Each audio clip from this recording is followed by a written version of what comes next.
Selamat pagi anak-anak. Pagi. Selamat pagi, Pak. Oke, apa kabar kalian hari ini?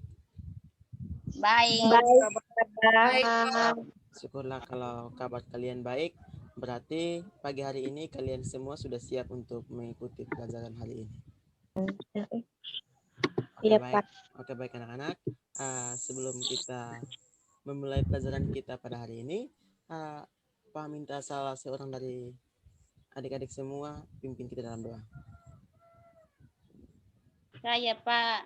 Oke, silahkan. Adik Fandra, silahkan. Sebelum kita belajar pada pagi hari ini, mari kita berdoa. Berdoa mulai. Berdoa selesai. Oke, baik. Terima kasih untuk anak Fandra yang sudah pimpin dalam doa. Oke, ada yang tahu hari ini kita akan belajar tentang apa?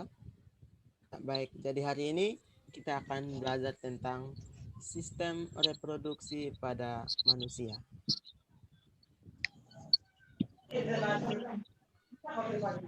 Oke, anak-anak semua,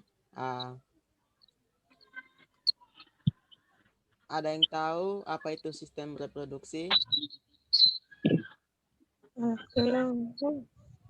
Ada yang tahu? Tidak, Pak.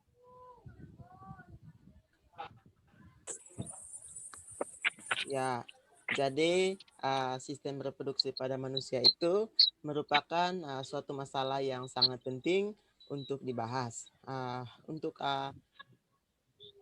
Untuk memahami tentang mekanisme sistem reproduksi, maka orang harus mengetahui anatomi sistem reproduksi berdasarkan kenyataan di lapangan sebagai orang beranggap bahwa materi sistem reproduksi ini merupakan pelajaran yang tabu. Ya, baik. Jadi anak-anak semua, sistem reproduksi pada manusia itu terdiri atas dua, yaitu sistem reproduksi pada laki-laki dan juga sistem reproduksi pada perempuan. Ya, baik. Jadi yang pertama itu sistem reproduksi pada laki-laki. Ya, sekarang Pak mau bertanya. Yang adik-adik semua ketahui apa saja yang apa saja sebagian dari sistem reproduksi pada laki-laki. Ada yang tahu?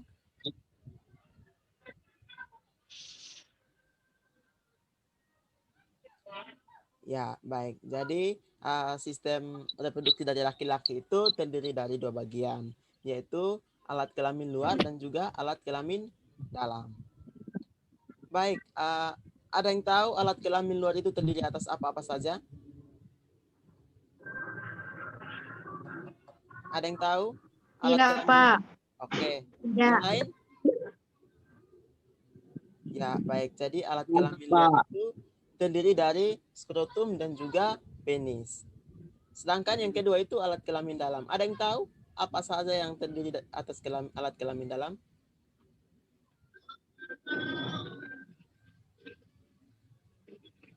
Kalau tidak ada yang tahu, alat kelamin dalam itu terdiri atas testis, kelenjar aksesoris, tubulus, dan lain-lain. Jadi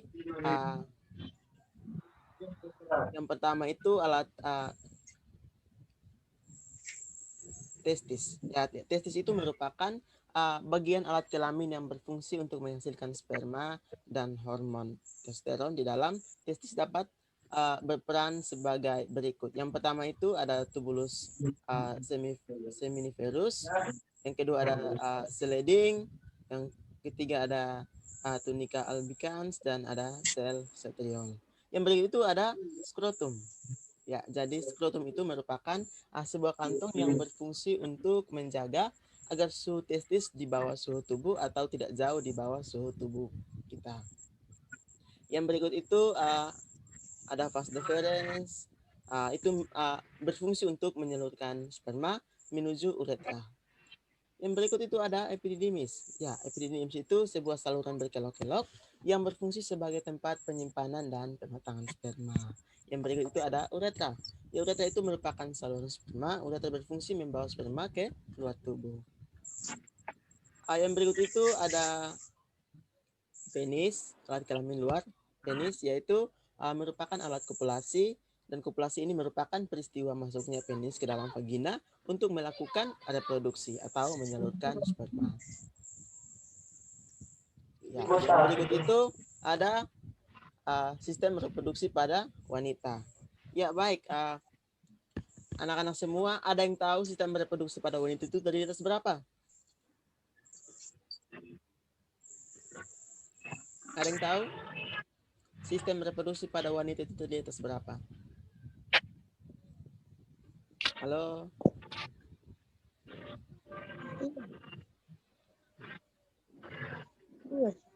Pasti dalam juga.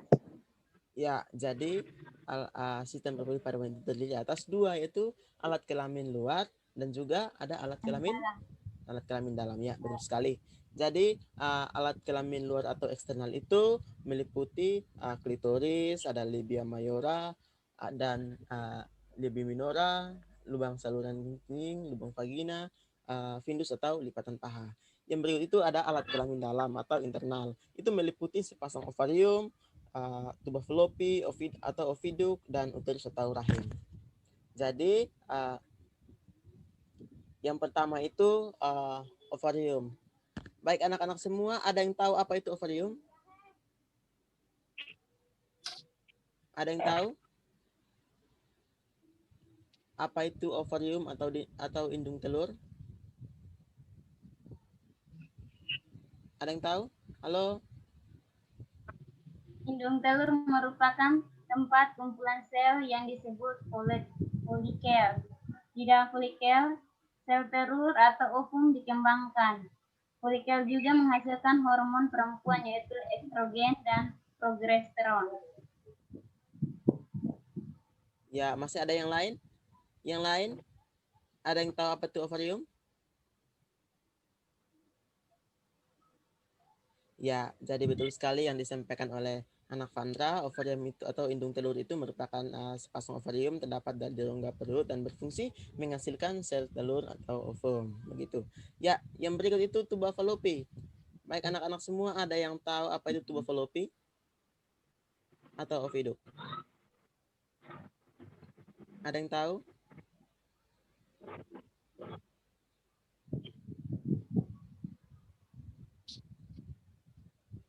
Ya, baik, kalau tidak ada yang tahu, tuba fallopi itu merupakan saluran telur yang berjumlah sepasang, kanan dan kiri, dengan panjang kurang lebih 12 cm, berbentuk mirip corong, dan berfungsi untuk menangkap sel telur atau ovum, serta menyalurkan ovum ke arah rahim dengan menggerak statik, dan dibantu oleh gerakan silia yang terdapat di dinding tuba fallopi.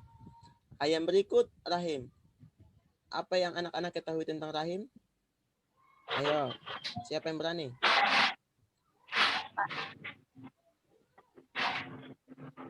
Ada yang tahu apa itu rahim? Saya bisa jawab, Pak. Ya, silakan. Jadi baik, rahim itu berfungsi sebagai tempat berkembangnya janin setelah sel telur dibuahi oleh sel sperma. Dinding rahim atau endometrium berperan dalam pembentukan plasenta. Ya, masih ada yang lain? Yang lain? Ya, jadi rahim itu benar sekali disampaikan oleh anak Vandra. Rahim itu merupakan seperti kantong yang berfungsi sebagai tempat implementasi embrio atau ovum yang dibuahi sperma akan menjadi embrio. Di sini dinding lapis itu tersusun atas 3 lapisan.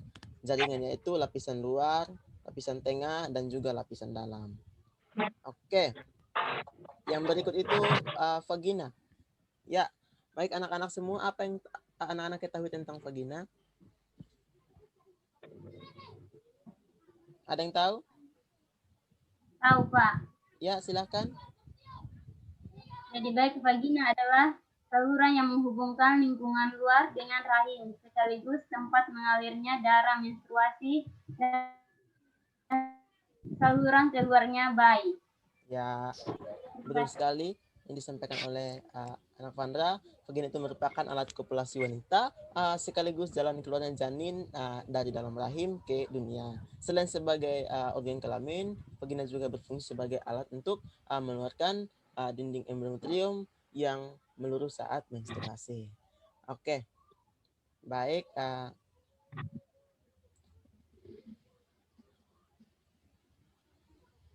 Mungkin ini saya yang perlu Bapak berikan.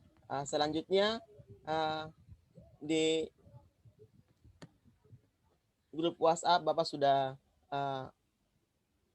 mengirimkan LKPD. Untuk itu ada 2 soal. Untuk itu masing-masing kelompok 1 soal.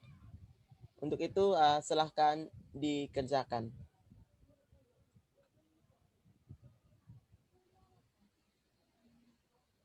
Halo? Baik, Pak. Baik, Pak. Oke, silakan Baik, dikerjakan. Pak. Ada 2 nomor itu, kelompok 1 nomor 1 dan juga kelompok 2 mengerjakan soal nomor 2. Selamat bekerja ya. Waktu Bapak kasih 5 menit. Mulai dari sekarang.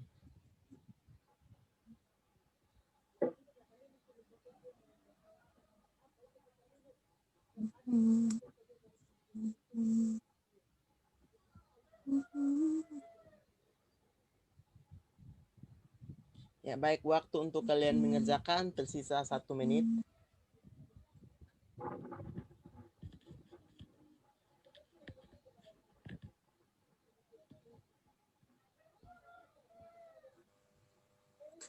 Siap, Pak. Sudah selesai?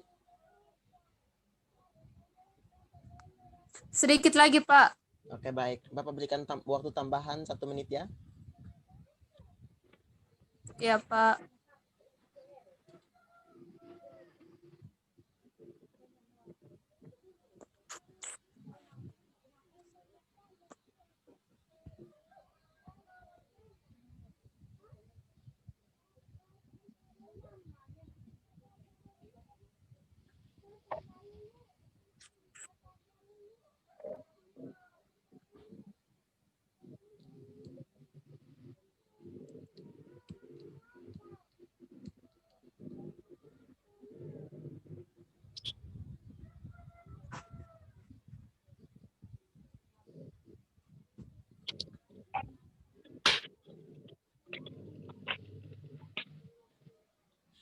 Apa sudah selesai mengerjakan? Sudah, Pak. Oke, baik. Kalau sudah selesai mengerjakannya, silahkan dipresentasikan. Baik, terima kasih atas kesempatan yang diberikan kepada saya. Saya mewakili kelompok 1 akan mempresentasikan hasil diskusi kami. Bagian-bagian yang ditunjukkan pada nomor di atas adalah nomor 1 vesikula seminalis, nomor 2 kelenjar prostat, nomor 3 kelenjar Cooper, nomor 4 epididymis, nomor 5 skrotum, nomor 6 testis, nomor 7 penis, dan nomor 8 uretra. Sekian dan terima kasih.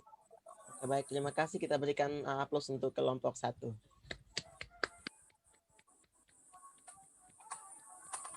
Oke, silakan selanjutnya kelompok 2. Silakan presentasi.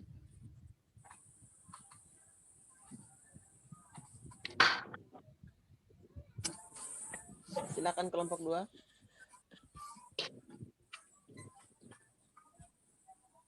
Halo, kelompok 2.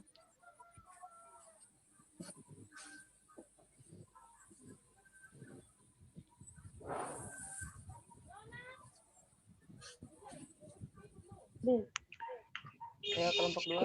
Silakan kalian presentasi. Baik, saya dari kelompok 2 akan membacakan hasil diskusi kelompok.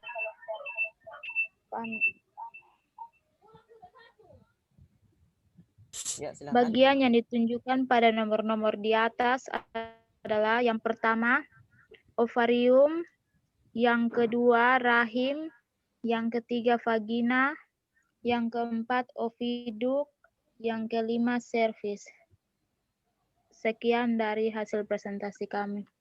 Oke, baik. Terima kasih untuk kelompok 2 yang sudah presentasi. Mari kita berikan aplaus untuk kelompok 2.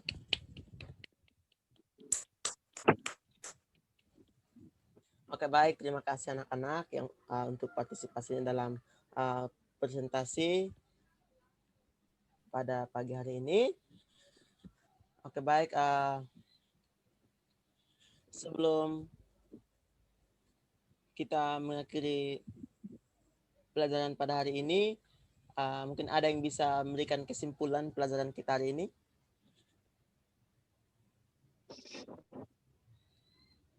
Ada yang bisa memberikan kesimpulan untuk pelajaran kita hari ini?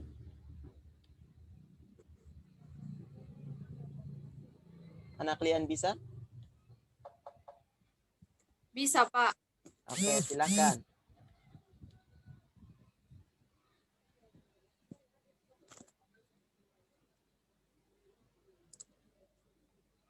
Jadi baik, kesimpulannya, reproduksi adalah cara makhluk hidup untuk menghasilkan individu baru yang memiliki sifat yang sama dengan induknya. Reproduksi mempunyai alat reproduksi yang merupakan ciri utama makhluk hidup yang bertujuan untuk mempertahankan kelestarian jenisnya. Pada manusia, reproduksi diawali oleh peleburan sel kelamin jantan atau sperma dengan sel kelamin betina atau ovum yang menghasilkan zigot. Berdasarkan kepemilikan alat kelaminnya, manusia dikelompokkan menjadi organisme yang bersifat gonokoris. Artinya, satu individu memiliki satu alat kelamin. Sistem reproduksi manusia, baik laki-laki maupun wanita, memiliki 4 komponen utama dalam sistem reproduksinya, yakni yang pertama, organ penghasil sel kelamin, yang kedua, saluran reproduksi, yang ketiga, kelenjar tambahan, dan yang keempat, alat kopulasi atau senggama. Sekian dan terima kasih. Oke, baik. Terima kasih. Kita berikan aplaus untuk Adik Graciana. Baik, terima kasih banyak Adik Graciana yang sudah memberikan kesimpulan untuk kita semua. Di grup WhatsApp sudah Bapak kirim tugas untuk kalian kerjakan. Dan juga Baik, Pak. kita akan berjumpa di minggu depan dengan materi penyakit-penyakit pada sistem reproduksi manusia. Jadi sebelum kita menutup pelajaran pada pagi hari ini, Pak minta salah seorang pimpin kita dalam doa. Silakan. Sebelum kita mengakhiri pelajaran kita pada pagi hari ini dan sebelum kita pulang, mari kita berdoa. Berdoa mulai. Berdoa selesai. Ya, baik. Terima kasih untuk anak Vandra yang sudah dalam doa. Pelajaran kita pada hari ini cukup sampai di sini. Selamat siang dan sampai jumpa. Terima kasih, Pak. Selamat pagi. Pak, terima Terima kasih, Pak. Selamat pagi.